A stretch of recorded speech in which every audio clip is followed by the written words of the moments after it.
Hey guys, Aptoide here for another video on Legend of Mushroom. Today, it is time for me to show you the WARBRINGER, the full build I am using for PvP. I prepared a sheet for that, and you have more information than usual, and I included what I have on the divining. This is not exactly what I have, but this is what I recommend to have when you are running a WARBRINGER, so you have more crit rate and stuff like that. Whatever, I'm gonna explain to you everything in detail here. But right before getting into the build, and the PvP fights, let me remind you that this is the last day where you can use my previous code ACT5 on Aptoide. Now you need to change it to Legend as written on the right of the screen, otherwise you won't have the 5% extra cashback anymore. And by using my promo code, that's the way to support my channel. I'm getting a small percentage on your spendings, so thank you so much to everyone who is contributing to the channel. Without further ado, let's go directly in PvP. I want to show you the efficiency of the build versus tanky players versus DPS players. Overall, you will see that that build works pretty well. Unfortunately, if you want it to work well in versus high spenders, you will need exactly the items I'm using. At your level versus players with the same budget as you, you can replace the items by the ones shown at the bottom of the picture of my build that you can find on my Discord, by the way, alright? Alright, so I am in PvP at the moment, so let me show you how the build works versus DPS classes and martial sages. So here we have a Beastmaster with a very high amount of attack. He has more power than me, so let's see how it goes. I don't have a lot of power damage resistance, by the way, but normally it should work. Because of the artifact I have, I'm able to one-shot. Normally, if you're using the heart artifact, you will have a lot of damage as well, so it should work as well. You know what, just by curiosity, let's try that. On the other martial sage, Plume Monarch. Oh, that's a Plume Monarch. That's the wrong description here. Alright, so you know what, just in case you want to change that, I want to show you that it's working as well with the heart. So let's get here. You have less burst damage, but it's still working pretty well. So if you don't have the pixel artifact, just use the heart instead. Let's see that. Great damage, and he died. Very, very nice. Alright, back to the pixel artifact. I'm going in the pick rank. Let's try to find a strong player. Here, Plume Monarch, 160 million power. He has very nice stats, way more than me, more power. Apparently he has the right set equipped. I can see the Sunshine Bringer here, so let's practice and let's see how it works. Start of the fight. We are immune to damage. I started to take a lot. He's not using the cheat amount. He's using a build probably to beat tanky players. Let's see what I have on my side, on my server. Here you have a tanky player. I'm gonna replace my things, just my mount. Show you with the Scorpio and you will see how it works versus tanky players. This is a very tanky build, by the way, in front. Alright, so I equip the mount. Let's see how it goes.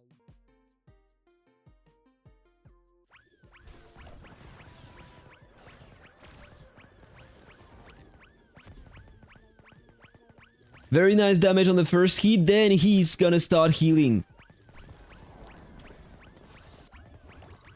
But over time, with the Scorpio mount, he will start taking a lot of damage.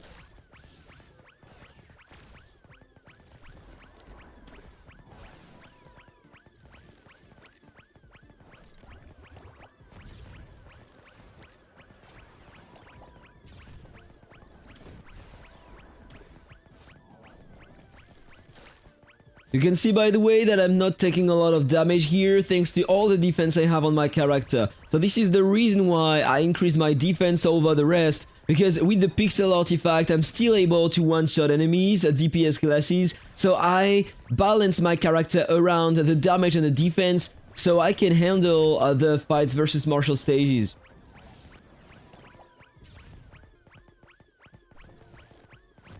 One minute in battle already. Now he's gonna start losing some HP. You will see that.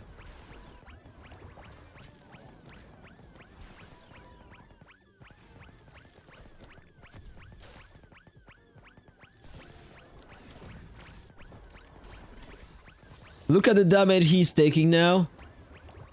he has all the blitz stacks on him, so he's starting to lose a lot of HP over time.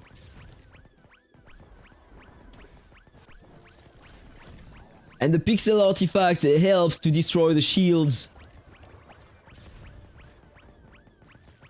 But I don't know if I'm able to kill him. But if I'm using that build in defense, if I can survive until the end, then he won't be able to kill me.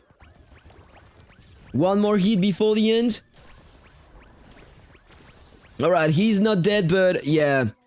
Just needed a bit more time. Think that I can handle that in the future. But he has a bit more power. I'm pretty sure that I can do something with that. I need to work a bit more on that, but this is what I have at the moment. This is basically the best thing I was able to release with my WARBRINGER. So now if you want to see the build I have, so this is what I am using at the moment. On all pieces of gear, I have a crit rate and counter strike everywhere. Everything is above the level 178. Normally, yeah, this one is the lower level. Then on the ancients, I have pretty good ones to be honest. Here I got global counter 12.56%, got some counter damage resistance, this is a pretty good one. On the one on the right I have a 24.29% global counter, with counter damage as main, this is your main goal here. Then on the rune number 5 I have a basic attack damage resistance.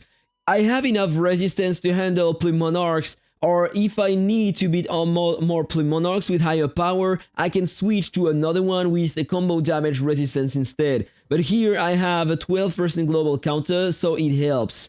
On the rune number 2, I have evasion, global basic attack damage, global counter damage 27%, my best rune ever, because I also have some combo damage resistance. On the rune number 3, I have a global counter damage 17%. And on the rune number 6, I have a crit damage bonus and only combo damage resistance. I'm lacking a good counter damage here. These are the souls I am using, level 70 for the crit damage, 59 for the attack. I have some into a global basic attack, level 70 on the counter strike. I have 41 on the crit resistance, 16 to the defense, 40 into the HP. Next to that, these are the seals I have upgraded on my character. Most of my points went into my defense, so I'm a bit more tanky. Remember that when you are using your main class skill with the WARBRINGER, you are converting a part of your defense into some attack. So increasing your defense, you are getting more tanky and deal more damage thanks to that, alright?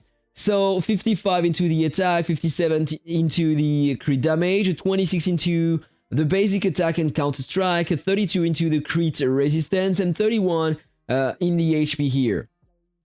This is the avian I'm using at the top.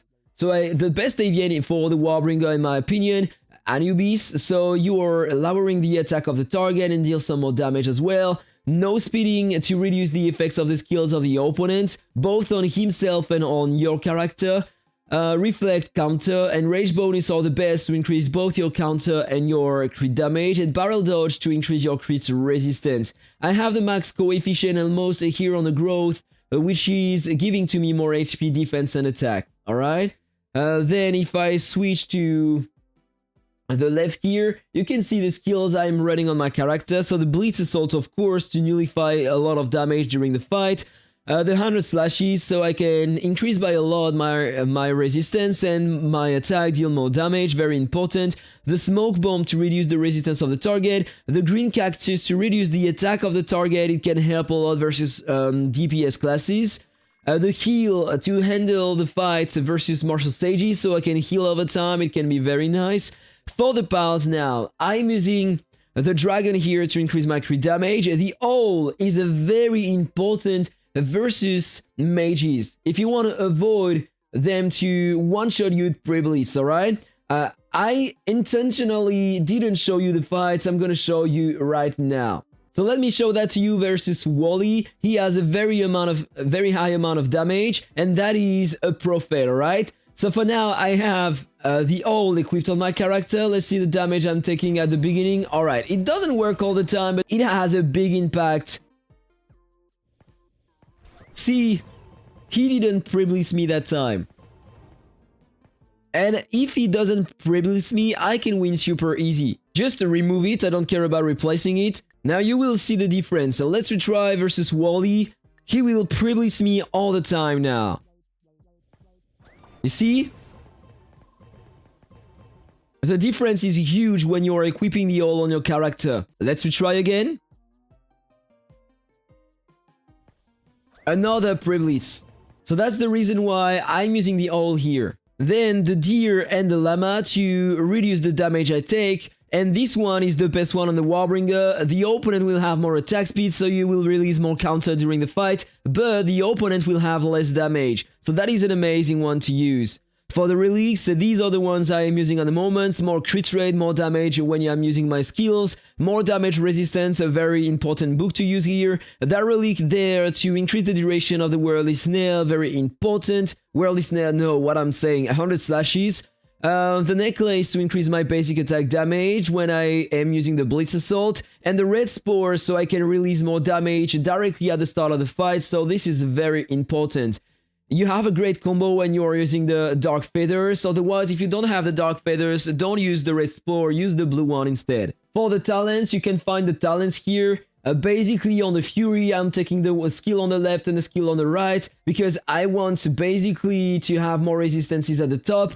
I want to have more counter damage, and by the way here it's written 0 on 20, this is wrong. Normally I increased this one to 20 on 20 to have more damage. I'm gonna rework that and publish that on my Discord, don't worry guys, alright?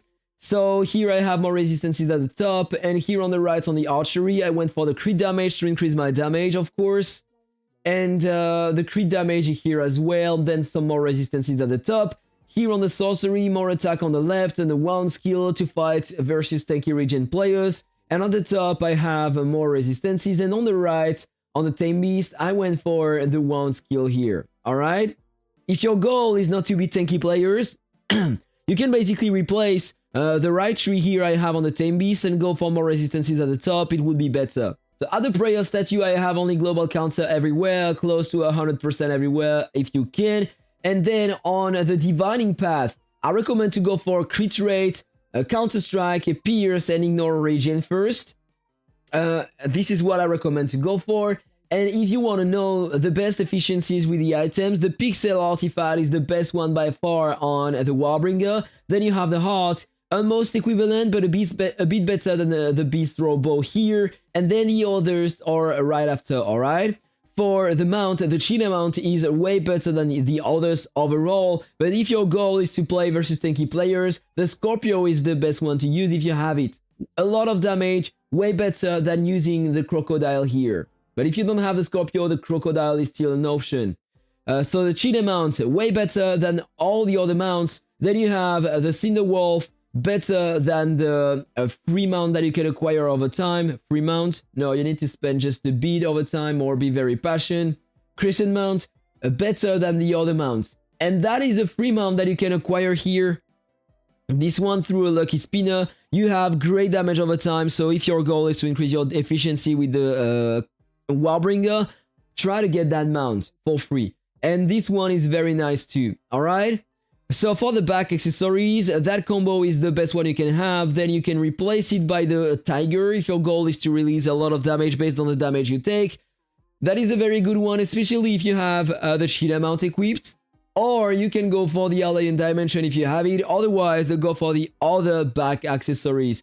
The best one after that is probably the wings that you can acquire through the lucky spinner. I don't have it at the moment, so I'm using that at the moment. Alright, you have my stats right above if you're curious to see what I have.